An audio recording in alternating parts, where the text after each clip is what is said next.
I want to hear cannons. Three-step drop, goes on the end zone. Caught ball, touchdown Tampa Bay. Mike Evans reaches up with one hand and grabs it in. It's first and goal. That's picked off. And who else? Rondé Barber. And the Tampa Bay Buccaneers may ride to the Super Bowl with that one. We don't even keep score. We just run that up and leave. Third down, 18. Dropping Gannon, looking Gannon. Throws up the middle. Heads intercepted at the 40. Derek Brooks 30. Brooks to the 25, 20. Derek Brooks all the way. There it is. The dagger's in. We're going to win the Super Bowl. This is Mike Allstott, Tampa Bay Buccaneers, and you're listening to the Cannon Fire Podcast. And there the cannons go. Fire them. Keep on firing them. Keep on firing them.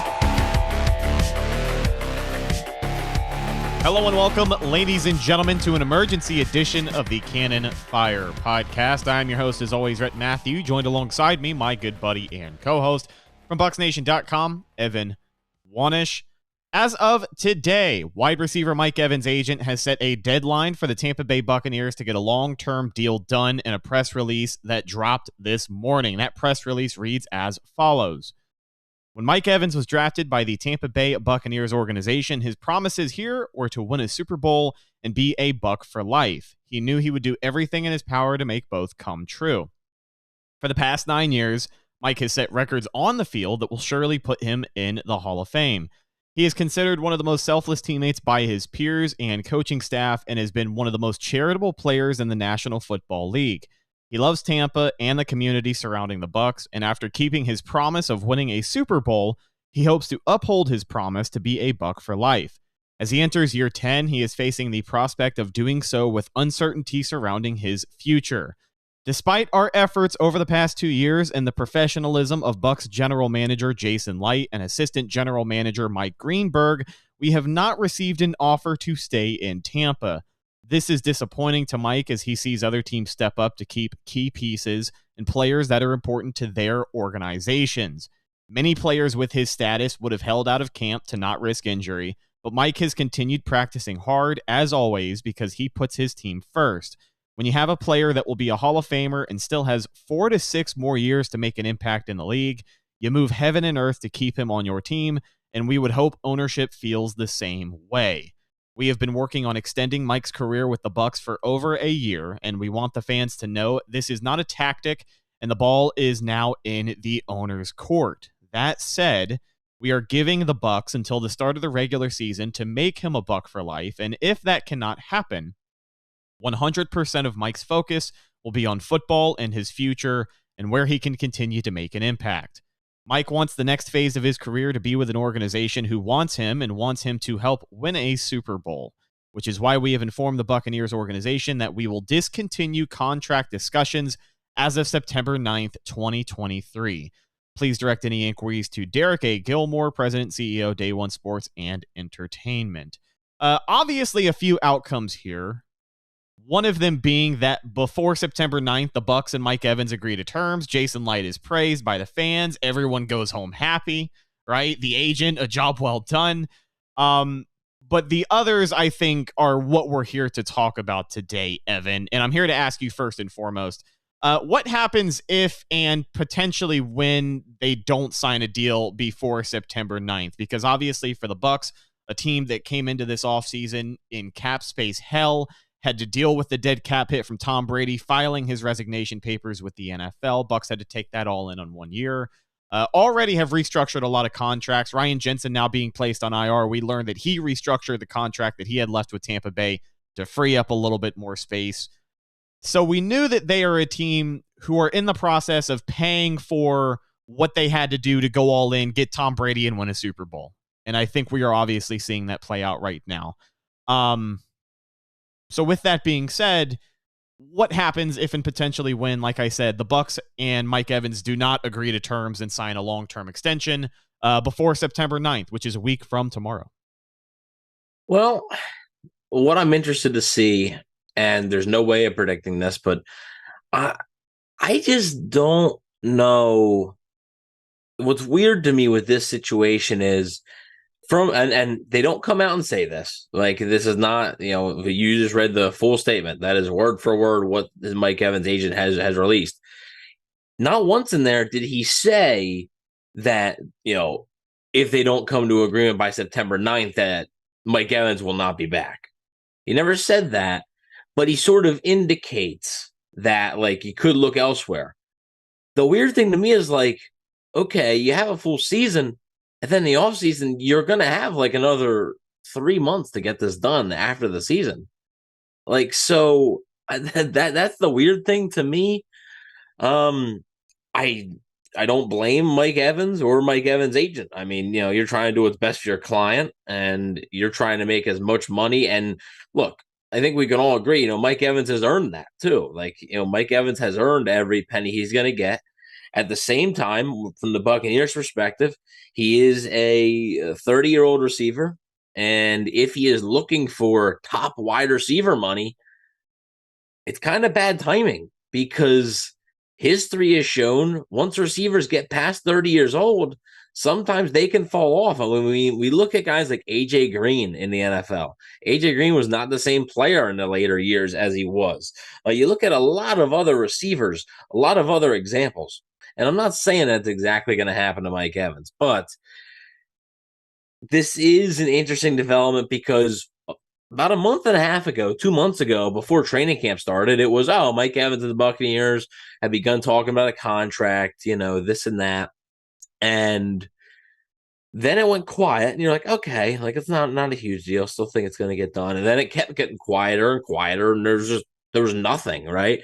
And now all of a sudden there's this. So I don't think this, by the agent doing this, I don't think it changes the Buccaneers' stance. I don't think the Bucs are now sitting there on September 1st saying, oh my God, we got 8 days, we got to go now. I'm sure they knew this was coming. I'm sure they knew that this was going to be released. I'm sure this didn't blindside them. And that's why I don't think a deal is going to happen before September 9th. However, with me saying that, that also doesn't mean that I completely think Mike Evans is done in Tampa Bay after this season. So I think there can be a middle ground here where I don't necessarily think they're going to get a deal done within 8 days. Because to me, if the Bucs were asking for something reasonable, Mike Evans was asking for something reasonable, it would have been done already. Mike Evans is clearly, they're not on the same page right now, right? Mike Evans' camp and the Buccaneers, they're not on the same page. So I do think that it's going to be tough to get a deal done in that short amount of time. And I understand why they would want it to not trickle into the season, why they would want it to not be a distraction for the season. So I don't believe the Buccaneers are going to be considering trading Mike Evans if a deal's not reached, unless they get an offer that you got to listen on. If a team is offering a day 3 draft pick, like a 4th or 5th round pick, I don't think the Buccaneers are doing that. But if a team comes up with a real offer and the Buccaneers feel like, yeah, like it's probably it for Mike, like, and they're in a position at week 8, let's say, if they're not likely to make the playoffs, that's a different story. But I don't think the deadline is particularly firm. A lot can change. Mike Evans' season can go a lot of different ways. If he struggles this year, or hopefully he doesn't, but God forbid he gets hurt, like, that changes things. And I do think that the offseason coming up, there's still going to be an opportunity. I can't imagine Mike Evans' agent really saying to the Bucs, if the Bucs come at them with an offer in February saying, nope, you had your chance, sorry. I just have a hard time seeing that. I'm not in that camp, obviously. I don't know what they're thinking, but I have a hard time seeing that. However, crazier things could happen. I will say that he notes that, okay, other team stars are getting taken care of. Well, again, that's the bad timing part. The other team stars are 25, 26, 27 years old. They're not 30. That's a little bit different. I'm sure. Well, the biggest Mike comparison, Evans, not to interrupt and jump on you here, but the biggest comparison that has been made is the Cooper Kupp deal. Cooper Kupp, obviously over 30 years old now, dealing with a hamstring injury that is going to set him back for the start of the Rams season. But, the money, the ballpark figure that Mike has been looking for on behalf of his agent, the biggest comparison that's been brought up is that Cooper Kupp deal, because he is kind of one of the more recent guys to get signed who is around that same age group. Yeah, but the thing is, like, Cup just had a triple crown. Like, Yeah. like Cup is a different breed of wide receiver. And also Cooper Cup and Mike Evans are two very different wide receivers. Mike Evans relies on his physicality and stuff and his agility and everything like that. As it gets older, it's going to be tougher to do that. We saw what Vincent Jackson looked like in his final years in Tampa Bay, his final 2 years or so. Sometimes it wasn't as pretty. And I think the Buccaneers are thinking about that. My personal opinion, I do think Mike Evans should stay in the Buccaneers uniform. I know that's not like an unpopular opinion. I know it's not some groundbreaking thing. And I do think it's more likely than not that they get a deal done. I just think there's going to be some stressful times for Buccaneers fans in between that time. I know the Bucs want Mike Evans back in a Bucs uniform. Jason Light, of all people, definitely wants him back. That's the first ever draft pick he made in Tampa Bay. He, of all people, is going to want to see someone like Mike Evans play his entire career in a Buccaneers uniform. The fans obviously want to see it happen. Now, as far as Mike Evans goes, the player, there is not enough that can be said. It's all been said on this podcast before. I'm sure it'll be said again before the end of the year. One of the best offensive players in the history of the franchise in one Michael Lynn Evans. So he deserves whatever contract he is bound to get, as this, for a guy who's around 30 years old, very well may be his last shot to get that kind of contract in the NFL. For the Bucs, obviously the context of paying everyone is going to be brought up, because not only are they a team that's in cap hell, but they are a team that's going to have to pay both Antoine Winfield Jr. and Devin White this upcoming season, Chris Godwin the year after that. And when we forecast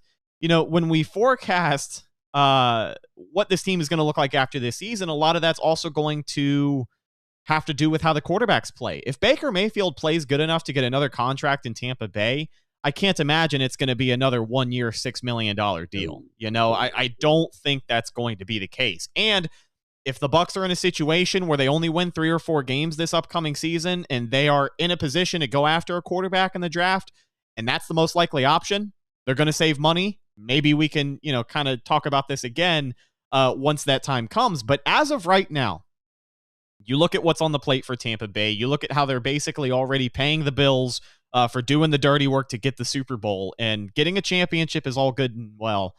But as we have seen with Tampa Bay, the retirement of Tom Brady, the cap space hole that they have had to dig themselves out of, life comes at you fast. And this is just kind of one of the latest stories that we have heard about the Bucs and what their potential future is going to look like. One more comment before we kind of wrap up this short episode here. I do want to say the reporting is what's going to be misleading people all season long. Rick Stroud, I believe, was the first to break the news late last night from Tampa Bay Times. And his headline basically read that this is likely Mike Evans' last year in Tampa Bay. But nowhere in that press release from his agent, nowhere in any of the other press coverage, ESPN, I think Jenna Lane put out a story that got some direct quotes from Mike Evans, some more information from him and his agent. Nowhere in any of that did I see any one person say directly, quote, it is likely Mike Evans' last year in Tampa Bay. And I think that might be, a journalistic technique, something we refer to as getting the people going. I think maybe the extra retweets off of that, the public outcry is obviously going to help Mike Evans' camp, but it's also going to help any journalist who's going to write about it. All the pages, all the dirt sheets, whatever you want to call it, who have now posted about it, have copied that headline saying this is likely Mike Evans' final year in Tampa Bay. All the people who have been desperately hoping for the last couple of months that all of these stories they're writing about a potential Mike Evans trade, they're hoping that sticks, and something like this is going to help it stick. So, all of that to say this, just keep your ear close to the ground, folks. Keep your sources close to Tampa Bay. And Rick Stroud is a great reporter. No disrespect to Rick Stroud. Sometimes he just chooses to be a little more provocative than I think he should be. But that's what gets people's attention, and that's what gets them to read your story. So hats off to Rick. He did what he had to do. But Greg Allman, all the guys over at Pewter Report, wish the best to JC, who just announced he's leaving, but, he always put in great work as well. So keep it local, and just try and do your best to not let this derail any other conversations we're going to have about the Tampa Bay Buccaneers in 2023, because we're going to have this discussion now, even though we're less than a week from the start of the regular NFL season. We're going to have this discussion now, but this is obviously going to come back around after the season. Mike Evans is on the Bucs in 2023, no matter what. So, Yes. so yeah. And him and his agent have made that very clear. Like, this is not a trade request. This is not a request to sit out games. He's playing for the team this year. Yeah. So with that being said, that's just about going to do it for this abbreviated episode of the Cannon Fire Podcast. Thank you guys so much for tuning in and checking us out. Follow the show on social media, Facebook, Instagram, and Twitter. All of those are Cannon Fire Podcast. Best place to go for updates on the show. And of course, Tampa Bay Buccaneer news as it happens. Speaking of Bucs news as it happens, you can follow my co-host Evan on Instagram at Bucs_daily. You can also check him out on Twitter at EvanNFL. And go read some of his written work at BucsNation.com. Last but not least, you can find myself, Instagram and Twitter at Rhettakus, RHETTAKUS. If you follow me, I will follow you back. Stay tuned for our 2023 season prediction show. If you're listening to this, then not too long thereafter, we will be releasing our 2023 season predictions for the Tampa Bay Buccaneers. So be on the lookout for that. Thank you again for checking us out. I'm your host, Rhett Matthew, signing off from my co-host, Evan Wanish. We'll talk to you in the next one. Until then, and as always, thank you for listening, and go Bucs.